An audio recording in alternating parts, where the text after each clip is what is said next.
আসসালামু আলাইকুম বন্ধুরা, আজকে আমরা আলোচনা করব গর্ভপাত বা মিসক্যারেজ কেন হয়, এর কারণ কি এবং চিকিৎসা কি, এই বিষয়ে আজকে আমরা আলোচনা করার চেষ্টা করব। বন্ধুরা, গর্ভপাত বা মিসক্যারেজ কেন হয় এ ব্যাপারে আজকে আমরা আলোচনা করার চেষ্টা করছি। গর্ভাবস্থায় অনেকের গর্ভধারণের 20 সপ্তাহে পৌঁছানোর আগেই 2 বা ততোধিক গর্ভধারণের বারবার ক্ষতি একটি মাত্র গর্ভপাতের বিপরীতে, যা সাধারণ আরপিএল একটি অন্তর্নিহিত স্বাস্থ্যগত উদ্বেগের ইঙ্গিত দেয়। এটি দম্পতিদের উপর উল্লেখযোগ্য মানসিক এবং শারীরিক ক্ষতি করতে পারে, যা গর্ভাবস্থার ফলাফল উন্নত করার জন্য প্রাথমিক রোগ নির্ণয় এবং উপযুক্ত চিকিৎসা সেবা অপরিহার্য করে তোলে। গর্ভাবস্থায় ক্ষতি বা আরপিএল কি? আরপিএল হলো একটি জটিল প্রজনন সমস্যা যা একজন মহিলার গর্ভাবস্থাকে নির্দিষ্ট সময়ের জন্য বহন করার ক্ষমতাকে প্রভাবিত করে। এটি জরায়ুর গঠনগত অস্বাভাবিকতা, হরমোনের ভারসাম্যহীনতা, অটোইমিউন অবস্থা বা ব্যাখ্যাতীত কারণগুলির কারণে হতে পারে। জেনেটিক পরীক্ষা, ইমেজিং স্টাডি এবং রক্ত পরীক্ষার মাধ্যমে কারণ শনাক্তকরণ ডাক্তারদের চিকিৎসা পরিকল্পনা তৈরি করতে সাহায্য করে, যা সকল গর্ভাবস্থার সম্ভাবনা বৃদ্ধি করে। গর্ভপাতের কারণ: 24 সপ্তাহের আগে গর্ভধারণের স্ফীত ক্ষতি হলে, বিশেষ করে ভ্রূণ ক্ষতি হলে। জেনেটিক এবং পরিবেশগত কারণ গর্ভাবস্থার ক্ষতিতে অবদান রাখে, যার মধ্যে রয়েছে জেনেটিক ক্রোমোসাল বা অস্বাভাবিকতা। সবচেয়ে সাধারণ কারণ প্রাথমিক গর্ভপাতের 50 থেকে 60% নিষেকের সময় এলোমেলো জেনেটিক মিউটেশনের কারণে ঘটে। টানার সিন্ড্রোম, ট্রাইসোমি 16 অথবা মনোসোমি এক্স এর মতো অবস্থা গর্ভপাত ঘটাতে পারে। জরায়ুর অস্বাভাবিকতা, সেপ্টেটেড জরায়ু, প্রাইভেট বা অন্তঃসত্ত্বা আঠালো কারণের মতো কাঠামোগত ত্রুটি ভ্রূণ ইমপ্ল্যান্টেশনের হস্তক্ষেপ করতে পারে। কিছু মহিলা জন্মগত জরায়ু ত্রুটি নিয়ে জন্মগ্রহণ করে, যা গর্ভাবস্থাকে প্রভাবিত করে। এছাড়াও কিছু সময় হরমোনের ভারসাম্যহীনতা রয়েছে। কম প্রজেস্টেরনের মাত্রায় লুটিয়াল ফেস ত্রুটি সঠিক ইমপ্ল্যান্টেশনের প্রতিরোধ করতে পারে। পলিস্টিক ওভারি সিন্ড্রোম, যা পিকোস নামে অনেকে পরিচিত, অনিয়মিত ডিম বিস্ফোরণ এবং গর্ভপাতের ঝুঁকি বাড়াতে পারে। থাইরয়েড রোগ, যাদের থাইরয়েডের সমস্যা আছে তাদের ওই কারণ হতে পারে।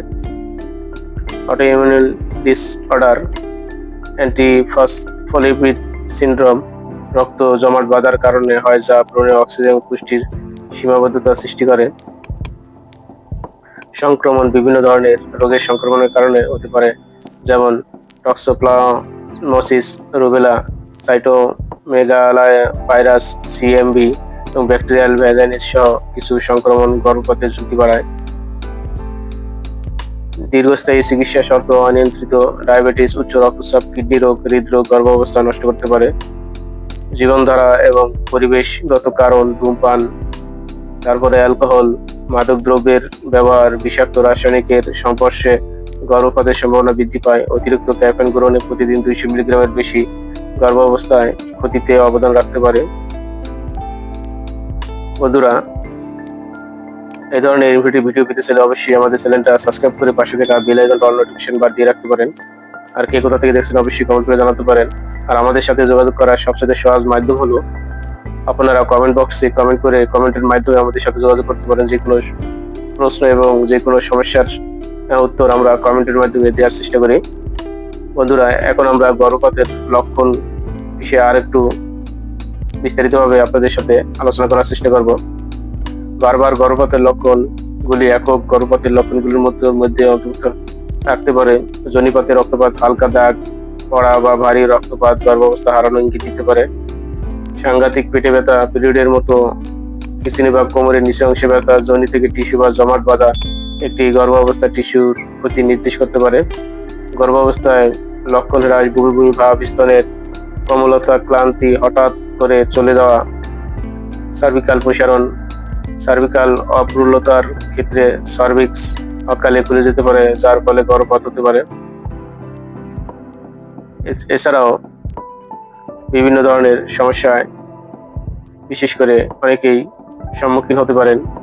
বিশেষ করে গর্ভাবস্থার প্রথম দিকে অনেকের গায়ে জ্বর, ঠান্ডা, কাশি এবং বিভিন্ন রোগের সংক্রমণের কারণে আমরা দেখা যায় যে যন্ত্রতন্ত্র ভাবে ঔষধ সেবন গ্রহণের মাধ্যমে গর্ভপাতের লক্ষণ হতে পারে অথবা মিসক্যারেজ হতে পারে। বিশেষ করে গর্ভাবস্থায় একবারে প্রথম 3 মাস ডাক্তারের পরামর্শ ছাড়া কোনো ধরনের ঔষধ সেবন করা সম্পূর্ণ নিষিদ্ধ। বন্ধুরা, গর্ভপাতের অথবা মিসক্যারেজের চিকিৎসা কি এ বিষয়ে কিছুটা আপনাদের ধারণা দেওয়ার চেষ্টা করি। জেনেটিক পরীক্ষা পিতামাতা এবং ভ্রূণের উভয়ের ক্যারিও টাইপিং ক্রোমোজোম অস্বাভাবিকতা শনাক্ত করতে পারে।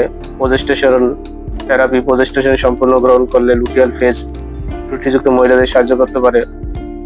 রক্ত পাতলা করার ঔষধ অ্যাসপিরিন এবং হেপারিন অ্যান্টিফেসলোপিড সিনড্রোম আক্রান্ত মহিলাদের জন্য রক্ত বাধা রোধ করার মাধ্যমে ব্যবহার করা হয়ে থাকে।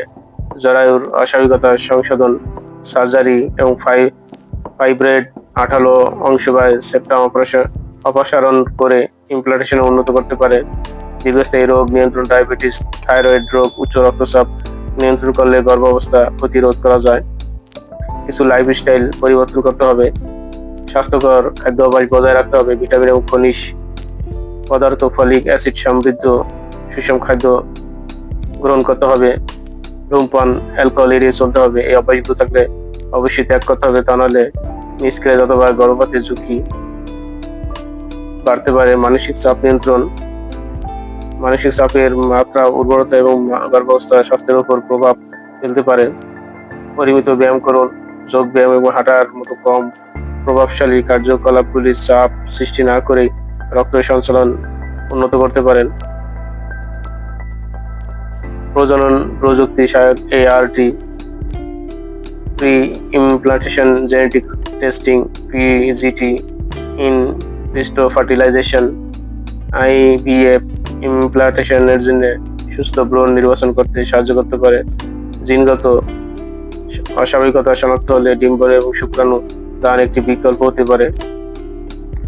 বন্ধুরা, গর্ভপাতের এবং মিসক্যারেজ হলে অবশ্যই ডাক্তারের শরণাপন্ন হতে হবে। যদি আপনার পরপর 2 বা ততোধিক গর্ভপাত হয় তাহলে একটি বিস্তৃত মূল্যায়ন এর জন্য একজন উর্বরতা বিশেষজ্ঞের সাথে পরামর্শ করতে হবে। বিশেষ করে একজন গাইনোকোলজিস্টের মাধ্যমে আপনার চিকিৎসা গ্রহণ করতে হবে। আপনার যদি কোনো সমস্যা থাকে, যেমন তীব্র পেটে ব্যথা, প্রচুর রক্তপাত, সংক্রমণের লক্ষণ, জ্বর, ঠান্ডা লাগা, যা আগে আলোচনা করছিলাম, দুর্গন্ধযুক্ত সাদা স্রাব অথবা লিকুরিয়ার মতো যে সমস্যাগুলো থাকতে পারে, অটোইমিউন ডিসঅর্ডার ও দীর্ঘস্থায়ী অসুস্থতার ইতিহাস। বন্ধুরা, এই ধরনের ইনফরমেটিভ ভিডিও পেতে চাইলে অবশ্যই আমাদের চ্যানেলটা সাবস্ক্রাইব করে সবাই পাশে থাকার জন্য বিশেষ অনুরোধ জানাচ্ছি। আজকের মতো এখানে বিদায় নিচ্ছি।